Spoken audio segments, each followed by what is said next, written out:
പാരിയത്തുകാവ് ഭൂമി കുടിയൊഴിപ്പിക്കലാണല്ലോ ഇപ്പോൾ ചർച്ചാ വിഷയം. നിർധനരും നിഷ്കളങ്കരുമായ 7 പട്ടികജാതി കുടുംബങ്ങളാണ് ദുരിതപൂർണമായ സാഹചര്യങ്ങളിൽ അവിടെ ജീവിക്കുന്നത്. കോടതി വിധി സ്വകാര്യ വ്യക്തിക്ക് അനുകൂലമാണ്. എന്നാൽ ആ കുടുംബങ്ങളെ വഴിയാധാരമാക്കില്ലെന്ന് മുഖ്യമന്ത്രി അർത്ഥശങ്കയ്ക്കിടയില്ലാത്ത വിധം വ്യക്തമാക്കി കഴിഞ്ഞു. പ്രൈവറ്റ് കേസാണ്, സ്വകാര്യ വ്യക്തി അവർക്കെതിരായിട്ട് അവരുടെ സ്ഥലം കയറിയെന്ന് പറഞ്ഞ് കൊടുത്തിരിക്കുന്ന കേസാണ്. 14 പ്രാവശ്യവും ഇത് അന്വേഷിക്കാത്ത ആളുകൾ ഞങ്ങളുടെ ഗവൺമെന്റ് വന്ന് പിറ്റേ ദിവസം 15ാമത്തെ പ്രാവശ്യം സുപ്രീം കോടതിയും കൂടി ചെയ്തേക്കുന്ന ഉത്തരവാണ്. പോയപ്പോൾ ഇപ്പോൾ ഭയങ്കര സമരം.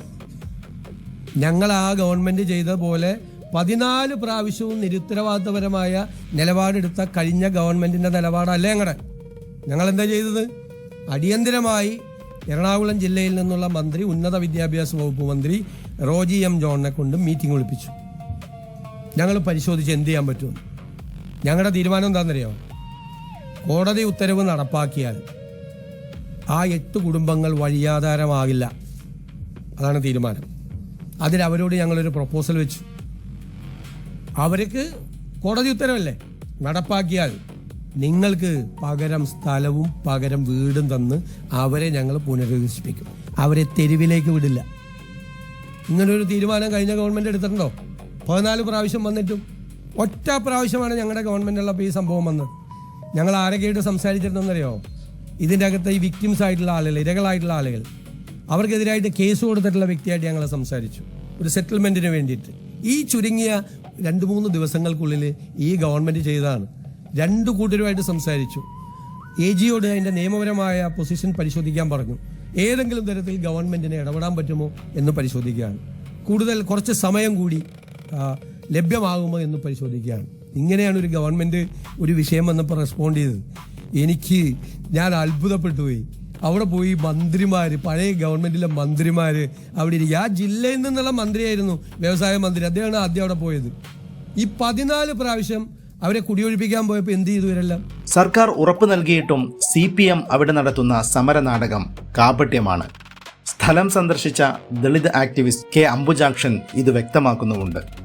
23-ാം തീയതിയാണ് അംബേദ്കർ ഡെമോക്രാറ്റിക് ഫ്രണ്ടിന്റെ ലീഡർഷിപ്പ് ഞാനും അതേപോലെ ഞങ്ങളുടെ സീനിയർ നേതാക്കളായ IR സദാനന്ദൻ, AK ഭാസ്കരൻ, അതേപോലെ സുപ്രീം കോടതി, കേരള ഹൈക്കോടതിയിലെ സീനിയർ അഭിഭാഷകയായിട്ടുള്ള അഡ്വക്കേറ്റ് ശാന്തമ്മ അടക്കമുള്ള ദലിത് നേതാക്കളുടെ ഒരു സംഘം ഈ കോളനി സന്ദർശിക്കുന്നത്.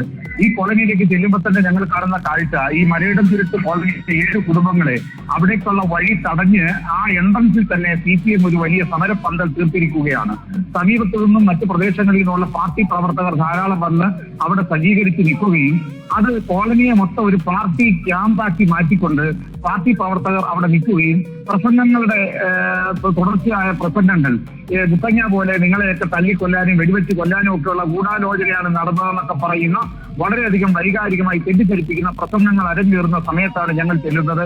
ഞങ്ങൾ ആ കോളനിയിൽ ചെന്ന് അവിടുത്തെ ഏറ്റവും മുതിർന്ന അയ്യപ്പൻ എന്ന് പറയുന്ന ആളെയും അതുപോലെ കഴിഞ്ഞ ദിവസം പോലീസ് നടപടിയിൽ ചെറിയ തരത്തിൽ പരിക്കുകളൊക്കെ പറ്റിയ സ്ത്രീകളെയും എല്ലാം കണ്ട് അവരോട് ഞങ്ങൾ കാര്യങ്ങൾ തിരക്കുകയും ഞങ്ങൾ സമുദായ പ്രവർത്തകർ എന്ന നിലയിൽ അംബേദ്കറൈറ്റുകൾ എന്ന നിലയിൽ നിങ്ങളുടെ ഈ പ്രശ്നത്തോടൊപ്പം ഐക്യദാർഢ്യം പ്രഖ്യാപിച്ചുകൊണ്ട് ഈ വിഷയത്തിൽ ഇടപെടാൻ വേണ്ടിയുള്ള നിയമപരമായ കാര്യങ്ങളുമെല്ലാം ഞങ്ങൾ അവരെ പറഞ്ഞു മനസ്സിലാക്കുന്ന സമയത്ത് പാർട്ടി പ്രവർത്തകരായ ഒരു സംഘം CPMകാർ വളഞ്ഞ് ഞങ്ങളെ ആക്രമിക്കാൻ വരികയും ഞങ്ങളെ അധിക്ഷേപിക്കുകയും ഞങ്ങളോട് പറഞ്ഞത് പാർട്ടിയുടെ അനുമതിയില്ലാതെ എങ്ങനെയാണ് നിങ്ങൾക്ക് കോളനി പ്രവേശിക്കാൻ കഴിയുക എന്നാണ് ചോദിച്ചത്.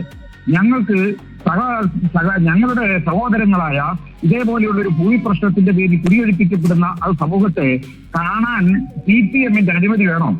CPMന്റെ ലോക്കൽ പ്രവർത്തകരുടെ അനുമതി വാങ്ങിച്ചുകൊണ്ട് മാത്രമേ കയറാം. അവരുടെ സ്വയംഭരണ മേഖല വല്ലതുമാണോ അത്? ഞങ്ങൾ ചോദിച്ചപ്പോൾ വളഞ്ഞിട്ട് ഞങ്ങളെ ആക്രമിക്കാനാണ് വന്നത്.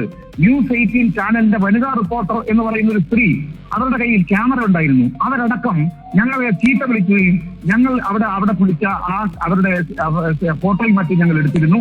അത് ഡിലീറ്റ് ചെയ്യണമെന്ന് പറഞ്ഞുകൊണ്ട് ഞങ്ങളുടെ നേരെ ആക്രോശിക്കാൻ ഒരു മാധ്യമ പ്രവർത്തകയായ News 18 പത്രപ്രവർത്തക അടക്കം വന്നു എന്നത് വളരെ വേദനാജനകമായ സംഭവമാണ്. എന്തായാലും വലിയ നിലയ്ക്ക് അവർ ഞങ്ങളെ അവിടെ ആക്രമിക്കാൻ ശ്രമിച്ചു.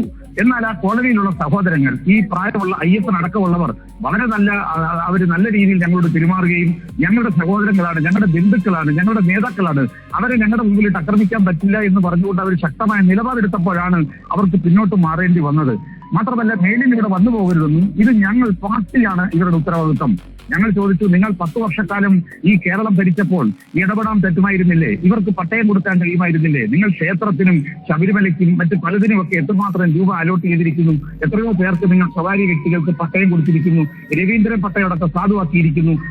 അതുകൊണ്ട് ഈ പാവങ്ങൾക്ക് 150 വർഷക്കാലം ഭൂമി കൊടുത്തില്ല. അതുകൊണ്ട് ഞങ്ങളെ ഇവിടുന്ന് ഇറക്കി വിടാൻ നിങ്ങൾക്ക് അവകാശമില്ല എന്ന് പറഞ്ഞുകൊണ്ട് ഞങ്ങൾ പ്രതിഷേധിക്കുകയാണ് ചെയ്തത്. പക്ഷേ CPM പറഞ്ഞത് അവിടെ ആരെയും ഞങ്ങൾ പ്രവേശിപ്പിക്കുകയില്ല, നിങ്ങൾക്ക് വേണമെങ്കിൽ ഞങ്ങളുടെ കൂടെ സമരം ചെയ്യാം, അല്ലാതെ ഇവരോട് പറയുന്നത് ഞങ്ങളുടെ ഇടയിൽ നിന്ന് ഈ പാവപ്പെട്ട സ്ത്രീകളെ അടക്കം ഭീഷണിപ്പെടുത്തി പറഞ്ഞു വിടുന്ന ചിത്രമാണ് ഞങ്ങൾ കാണാൻ കഴിഞ്ഞത്. ഇതാണ് ഇന്ന് CPM ഒരു സമര നാടകമാണ് അവിടെ നടത്തിക്കൊണ്ടിരിക്കുന്നത്. ഭരണം പോയ സഖാക്കൾ സമര നാടകങ്ങളുമായി നാട്ടിലിറങ്ങാൻ നോക്കുന്നതാണ്. പക്ഷേ ജനങ്ങൾ തിരിച്ചറിഞ്ഞതോടെ തുടക്കത്തിലെ പാളിപ്പോയി. ഇനി അടുത്തത് പ്രതീക്ഷിക്കാം.